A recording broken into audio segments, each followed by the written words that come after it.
All right, welcome to the video series, RFN video series. This is our Nutrition 101. This is the video I was most excited about making because we're going to be talking about nutrition.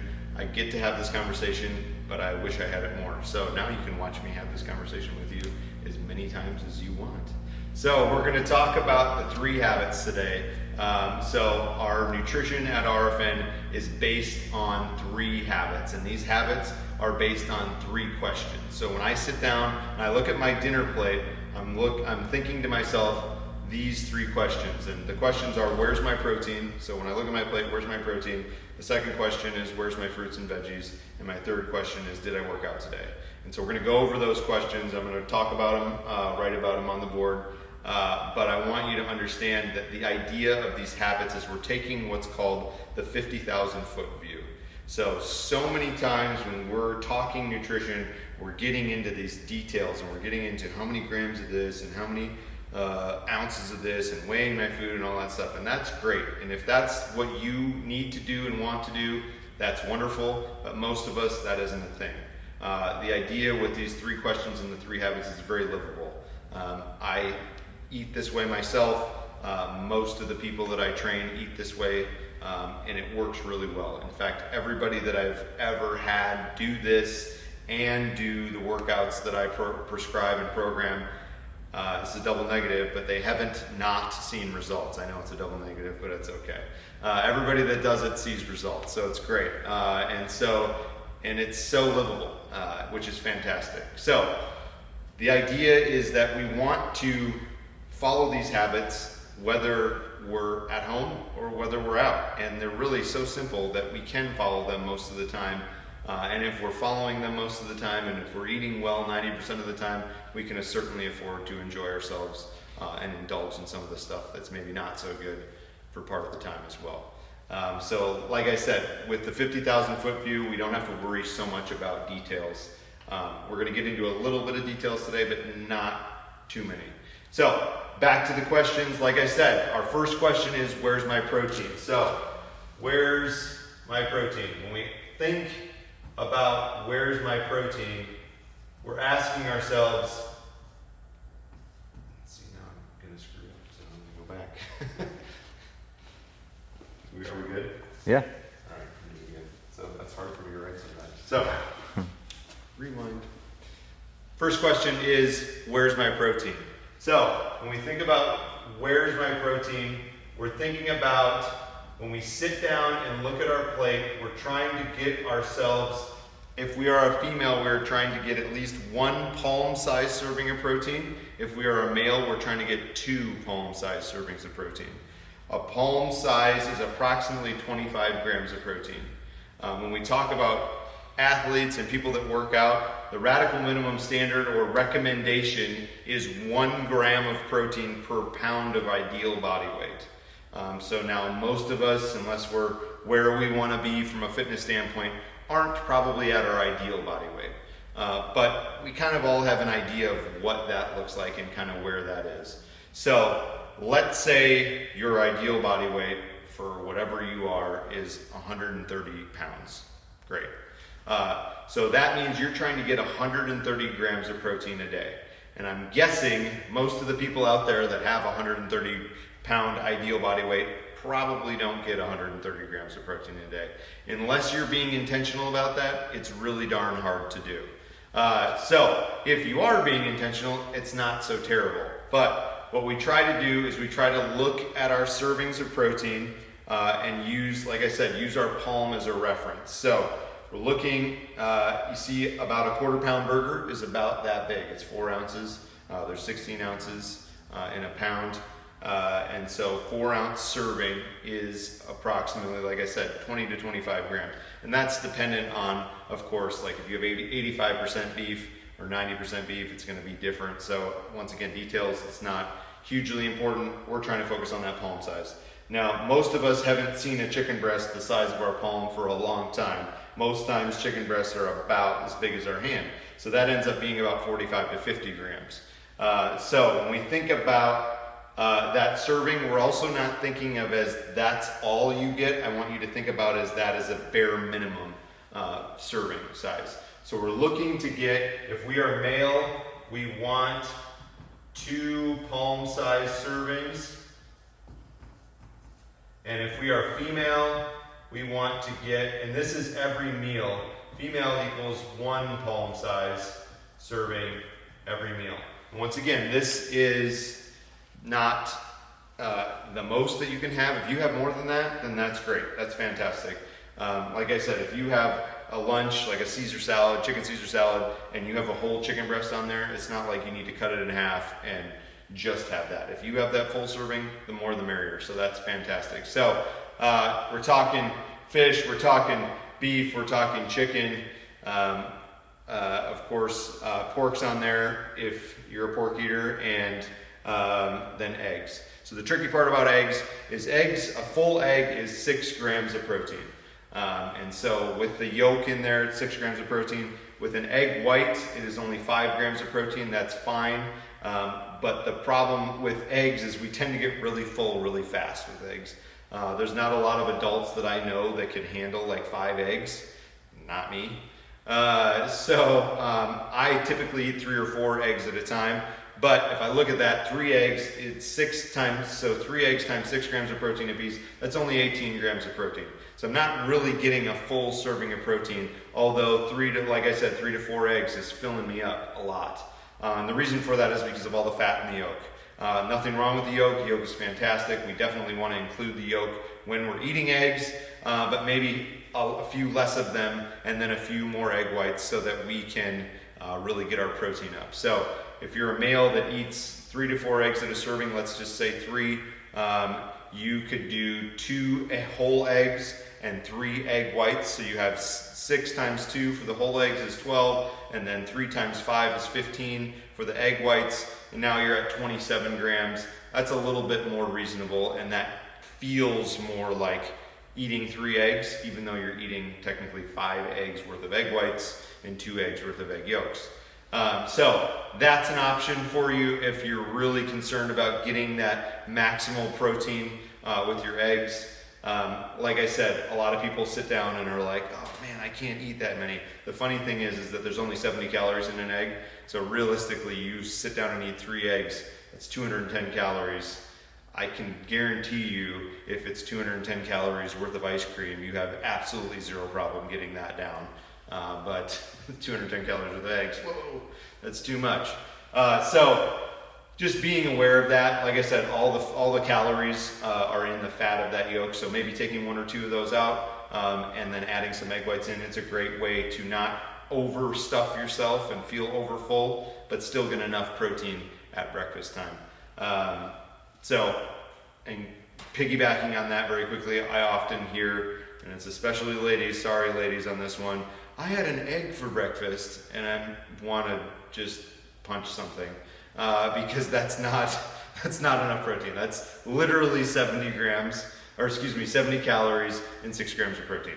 An egg for breakfast is not enough for any human beings, maybe babies, but that's about it. So we really want to make sure, even ladies that you're only used to eating 2, maybe have 2 egg yolks and maybe throw 2 egg whites in there as well, and you'd be good with that. So once again, we're trying to get, where's my protein? We're trying to get 2 servings for males, 2 palm-sized servings for males, 1 for female.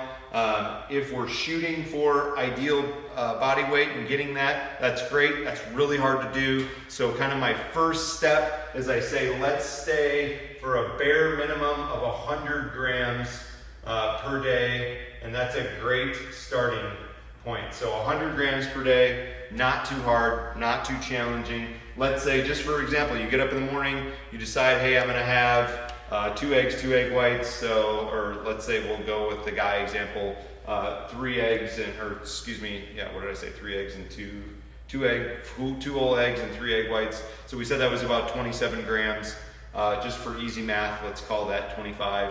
And so 25 grams of protein, you had some fruits and veggies with that. Maybe you had a cup of strawberries, and then you threw some onions and peppers inside that eggs and a little cheese.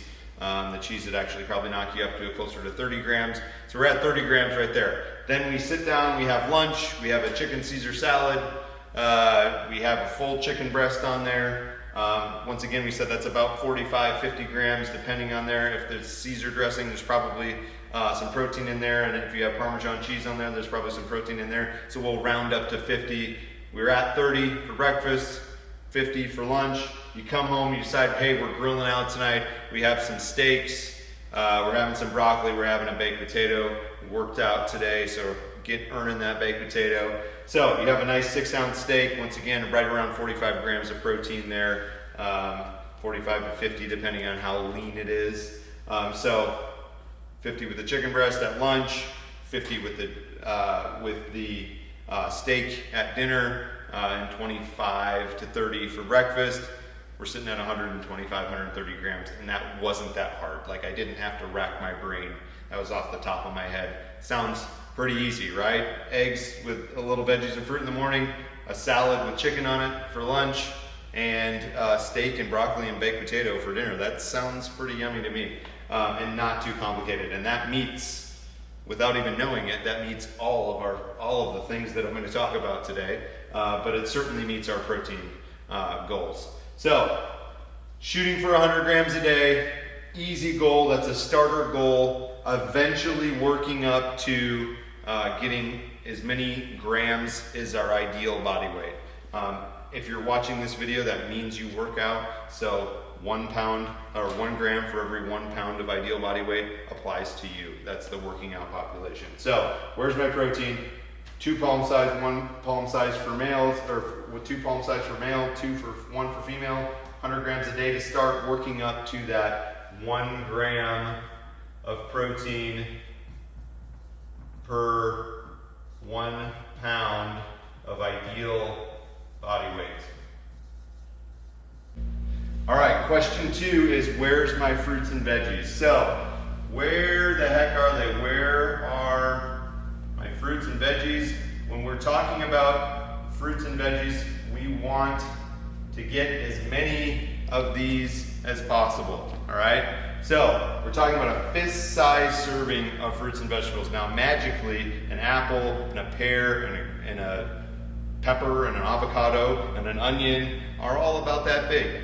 Imagine that, all right? So, when we talk about this, we're saying 1 cup of raw vegetables and a half cup of cooked vegetables are considered a serving. When we talk about leafy greens, 1 cup of leafy greens is considered a serving. Now, when you sit down and have your average salad has about 3 cups of leafy greens on it. So, the nice part is that if you sit down and have a salad, generally you're gonna get about 3 servings of vegetables right there. So, that's a bonus. So, when we're talking about fruits and veggies, we want to think about trying to get at least 5+ servings of fruits and or veggies in a day, all right? The more the merrier. As many as you can get in is fantastic. The goal would be a 2 to 1 veggies to fruit ratio. So every 2 servings of veggies that I have, I want 1 serving of fruit. Now, for every 2 servings of veggies, you don't have to have a serving of fruit, but ideally we would have more vegetables and fruit. That is kind of the goal with that. I think people tend to forget that breakfast is a great place to put vegetables. I feel like, especially as Americans, we're anti-vegetables in the morning for some silly reason. I tend to remember that the word breakfast is actually 2 words. It's break fast. You are breaking the fast from when you were sleeping. So this idea that we need to eat breakfast foods is kind of an American thing. It's kind of a silly thing. You can eat whatever you want. There's many, many, many times where I've had chicken stir fry for breakfast. And believe me, there's plenty of vegetables in chicken stir fry. So you can have whatever you want in the morning. If you don't want vegetables in the morning and that's not your thing, that's fine. If you want to have fruit, that's great. You don't have to eat your vegetables to earn your fruit. But really thinking about trying to get those vegetables in anywhere. Now, whether you freeze some spinach and blend it into your protein shake, or whether you have eggs in the morning and you want to have some peppers and onions cut up in there, that's fantastic. It's however you want to do it. But like I said, these guys are unlimited. We're trying to get as many as we can. That is the goal. We cannot get enough of the rainbow. Our diet should be as many plants as humanly possible. That is extremely good for us, and that is, when we're gonna eat this much protein, we really wanna focus on balancing that out with a good solid amount of vegetables. So one of the things that I like to do is I like to have a spring mix with my eggs in the morning. It's kind of a salad mix, and I'll put like a lemon herb vinaigrette on that in the morning. That's a great way for me to get a couple handfuls of like spinach and kale and such in the morning, along with my protein and my eggs in the morning.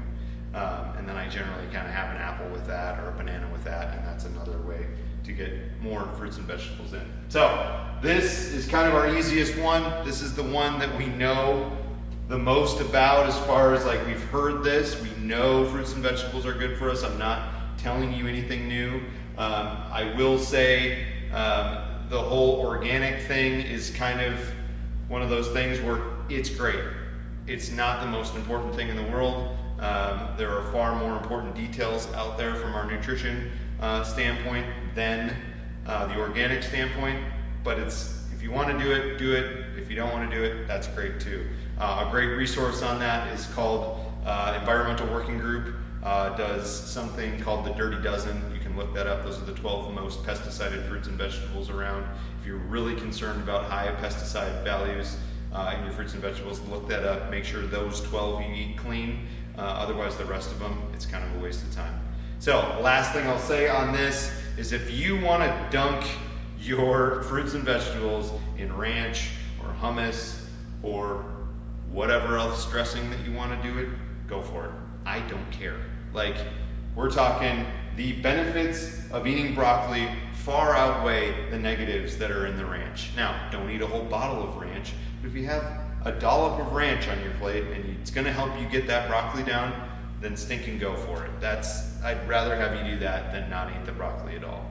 So we're going to move on to probably the most confusing question of them all, and what does this have to do with exercise, or what does this have to do with nutrition? And that's our last one, which is, did I work out? So, did I work out?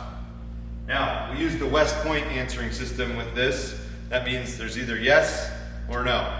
If you don't know the answer to that question and you don't know whether you worked out that day, that's a whole nother conversation we need to have. So, it's either yes or no. I ask people this all the time when I talk about like fish oil.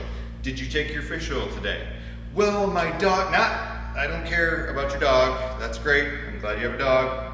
Yes or no? If it's no, that's fine. Let's do better next time. If it's yes, great job. So don't kid yourself on this. You either did or you didn't. If you didn't, that's okay. Just do better next time. If you did, that's even better. So when we work out, our body can handle or regulate our blood sugar a little better. It means our body can handle starch a little better.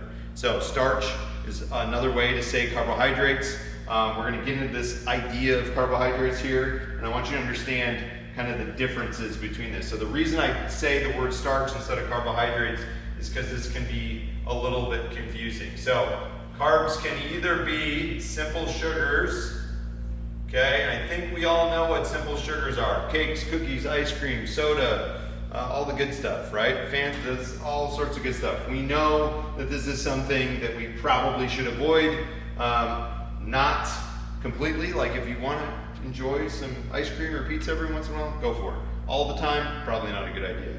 But this is something that we should limit, not necessarily eliminate, but definitely limit. Eat very little of it, but you have to enjoy yourself every once in a while. I don't believe in the idea of cheating. That's silly. I call it indulging. I think that we definitely should indulge. God gave us taste buds for a reason. We're supposed to enjoy our food. It's just about indulging in the foods that you truly love and enjoy. I personally don't love brownies, so when I see a plate of brownies in front of me, it doesn't tempt me. But if there's pizza in front of me, it's getting eaten. If there's ice cream in front of me, it's getting eaten. Especially if there's Oreos in it. So, you have to know thyself, know what you like, and choose to enjoy the things that you want to enjoy, rather than letting these things happen to you. And once again, we're not talking about cheating or indulging the whole day, like an entire day worth of indulging. but we're talking about just enjoying something every once in a while. Once again, I say this all the time. You've heard me say this. If you heard me say it once, one workout isn't going to get you in shape, and one bad meal isn't going to get you fat or out of shape. So don't get bent out of shape about that. You enjoy yourself. We're working out on a regular basis. You can have some naughty stuff every once in a while. So simple sugars, we know what that is. The next piece is something called complex carbohydrates or complex carbs.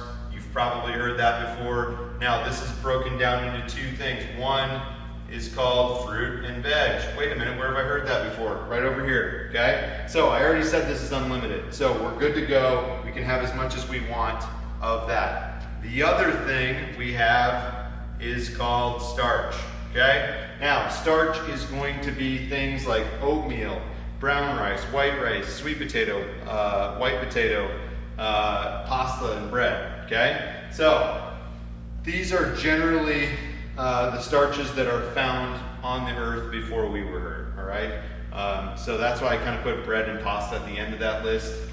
Those aren't ideal, they are kind of man-made. Yes, there's wheat on the planet before we were here, but it didn't grind itself, and it didn't add eggs and yeast and all that other fun stuff to itself and grow on a tree in a loaf of bread, right? So there is definitely some processing that goes in that. I'm not saying we can't ever have it, but things like the oatmeal and white potato, sweet potato, brown rice, and white rice are going to be a lot better choices. So let's talk on that real quick, okay? Oatmeal, steel cut versus rolled oats. I could care less, okay? That's up to you. I really don't care.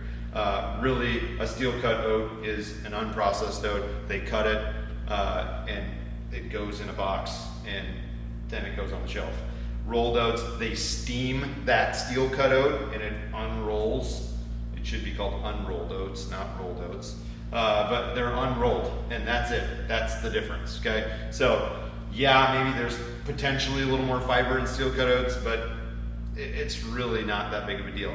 Now, Quaker oats that come with like peaches and cream or brown sugar and maple, that's not ideal. We don't want to do that. Something called quick oats is they chop up those oats to make them easier to digest, and they cook in like 30 seconds in the microwave. That's a little less than ideal because they don't, it breaks down too quickly in our body and it turns more into a simple sugar rather than that complex carbohydrate, which has that fiber in it.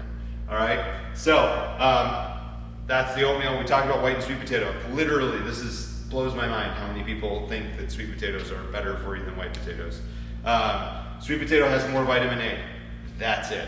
Like, you look at the nutrient profile and they go head to head, and there's really not much difference between the two. One has more of this, one has more of this, one has this, one has this. The only significant thing that sweet potato has over a white potato is vitamin A. So if you're into that vitamin A, then go for the sweet potato. Like, that's up to you. Now, when I talk about white potatoes, I'm typically talking about Yukon Gold potatoes or like red potatoes. I'm not talking about your standard like Idaho russet potato. That's probably the least good potato for you. The Yukon Gold and the red potatoes are fantastic for you. Like I said, just as good for you as a sweet potato. They're fantastic. Enjoy them. We do at our house. We love them. They're great. The other piece, like I said, is the brown rice versus the white rice. Once again, welcome back to the 90s where brown rice is all the rage, right? So, brown rice has a little bit more fiber than white rice. Okay, great, cool. Like, it's not something that's going to knock your socks off. That's significantly better. There's a little more protein. There's a little it doesn't really matter. It's not significant enough to be like the end all be all, like it is the king of rice.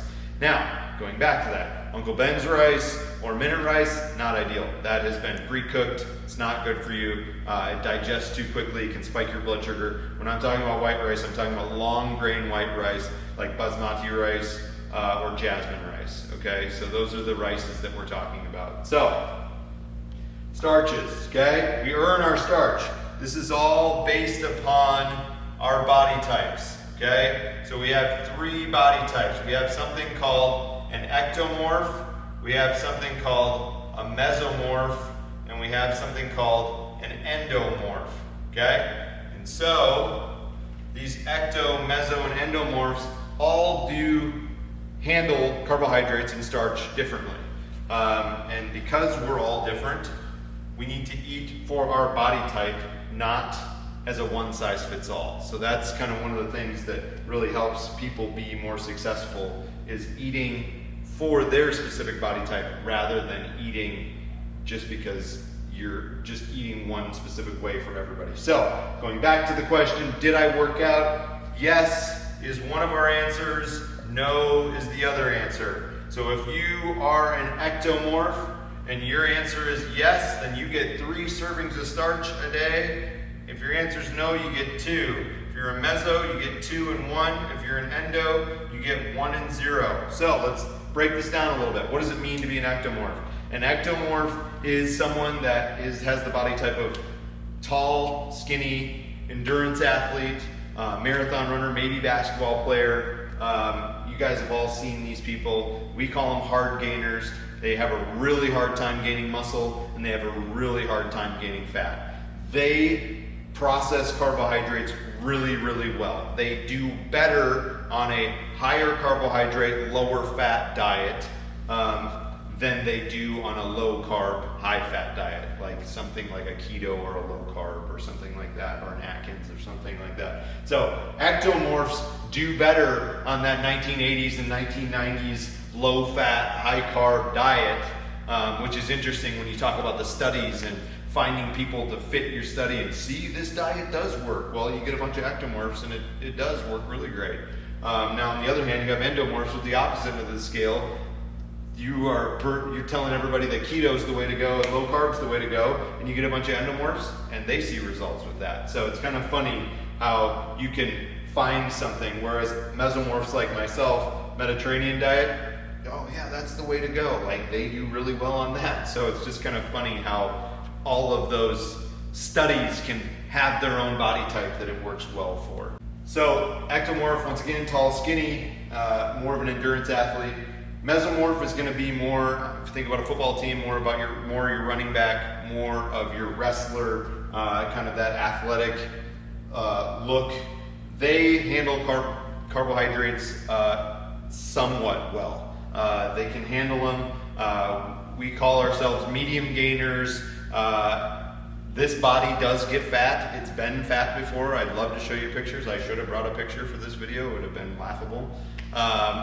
But I can also, our mesomorphs also can gain muscle. So they have a medium time gaining fat and a medium time gaining muscle. And so because of that, they kind of get a medium amount of starch. So if they're working out, you had a workout day, you're getting 2 servings of starch on that day. If you didn't, you get 1 serving of starch. So going back to that quickly, what does that look like? Going back to the hand reference, we said palm-sized serving of protein, we said fist-sized serving of fruits and vegetables, and now we're talking about a cupped handful of starch. So a potato fits pretty nice in there, a little bit, basically a cup of rice fits in there, a cup of oatmeal, or 3/4 of a cup of oatmeal, that's a lot, oatmeal a cup. But either way, a cupped handful is a serving of starch. So you're getting 2 of your meals can contain that as a mesomorph, and 1 if you worked out and 1 if you didn't work out that day. So now on to the endomorph. Once again, with keto being all the rage, if this is your body type, then that's not the worst choice for you. I don't have a problem with that. If this is your body type, I don't think you're going to like what you see with that. But endomorph, if that's your body type, then you know that works for you. Endomorphs they put on muscle, they look at a weight, deadlift it once, and they've put on muscle. But at the same time, they look at that cheeseburger, eat it, and they've also put on fat. So these guys gain really, really easy. So their body doesn't handle carbs very well at all. This is going to be your linemen on the football team. These are the big guys. They have the big guts. They're big body, big boned. It sounds really cliche, but they generally have large frames and are large individuals. So this person gets very little starch. They're going to eat on their non-workout days. They're going to eat pretty low carb. They're going to be eating meat and vegetables and fruit, and that's about it. Some fat to fill in the gaps there. And on their workout days, they get to have some starch. So these are the 3 body types. This is what we're trying to eat for. We're trying to ask ourselves these three questions. Where's my protein? Where's my fruits and vegetables? And did I work out? And based on those answers, this is what we're looking for. Following this methodology works. It's per your body style, so it's not a one size fits all. We all know fruits and vegetables are good for us. Adding in a little bit of carb cycling based on our body type is going to be something that's going to help us really well. So once again, 50,000 foot view, don't sweat the details, follow the questions, and I guarantee you're going to see some changes. And that is our Nutrition 101.